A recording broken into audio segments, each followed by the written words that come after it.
Hello everyone, this is Menz here. I'm going to be going over the Tier 8 German heavy tank VK4502A's armor here. It was recently changed in the 9.17.1 update, and before, its armor pretty much sucked. It was like a medium tank, and it got a few little changes with this update, and it's actually surprisingly good now. Like, it still has its weak spots, but its armor is definitely better than it is known for. Basically, starting out here, this is the overlay from one of my weak spot guides on botguru.com. There's a link to it in the video description, and also at the end of the video, there's a little bit more, in-depth writing as far as each area. But essentially, glancing over here at the VK, the upper glacis has got a pretty significant buff. It's a 262 millimeters effective armor there, accounting for the slope of the armor. That's before normalization, so AP shells, APCR, it's a little bit lower, that actual value, but heat shells will be hitting that. So, basically whereas you could penetrate the upper glacis before, now it's a bit more difficult for most tanks facing it. Even, tier 10s can still go through it a decent amount of times, but there's actually a chance to bounce off of it now, whereas before, you pretty much penetrated it every time. And then the lower glacis, you have basically two different thicknesses here. And the top little strip here, that's 150 millimeters.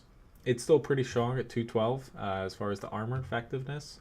And then lower down 170, so it's still weak, but tier 6s, some tier 7s, you have a slight chance to bounce off of it. And as you get closer up and you're shooting down at the lower glacis, it actually becomes pretty damn tough to damage. And then there's actually these really glaring weak spots right over the tracks. It's only 20 millimeters thick. It is 75 degrees as far as the angle, but everything's going to be able to overmatch that faces the VK regularly.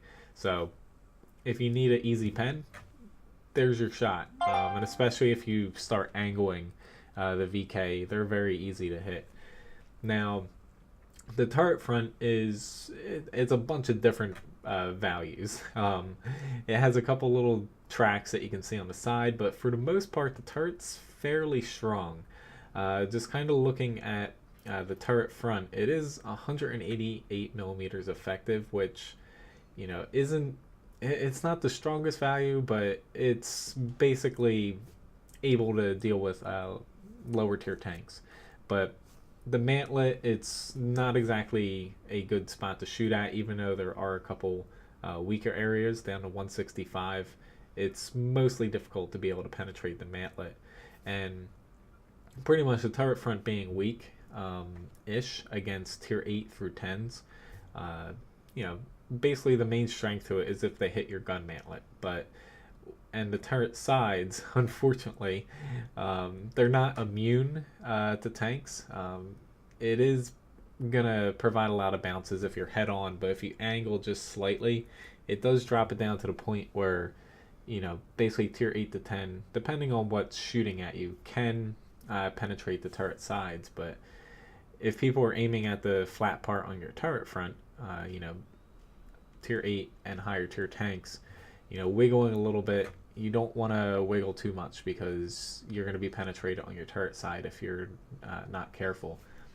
And then moving up the turret roof, it's only 40 millimeters thick, so currently it could be overmatched by quite a few guns that you come across. And then the actual cupola is actually fairly strong.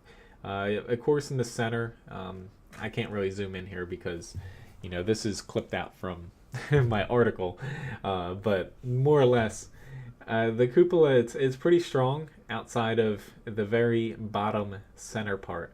Once you start shooting high up on it, it's pretty damn tough there. And once you start getting to the sides of the cupola, it's pretty strong as well. So trying to avoid shooting the cupola unless you have a shot, dead center on the bottom part that's not angled, it's a wise decision. So moving on here to the other views, they're a little bit more straightforward because once you get from the side, once you get from the front, excuse me, the VK4502A's armor pretty much goes away. As you can see here, almost all of the armor is below 149 millimeters effective, and really it's just trying to avoid the thick armor that kind of bleeds over from the front that a lot of German tanks have. There's a couple little angled sections. This little bit is actually spaced armor too, and really avoid hitting the cupola. Just shoot the side turret, side of the hull, and you are good to go. And then finally the rear of the VK here. Let's just line it up. It's actually, it's still pretty damn weak, but it's got a little bit more armor to it than the side armor goes.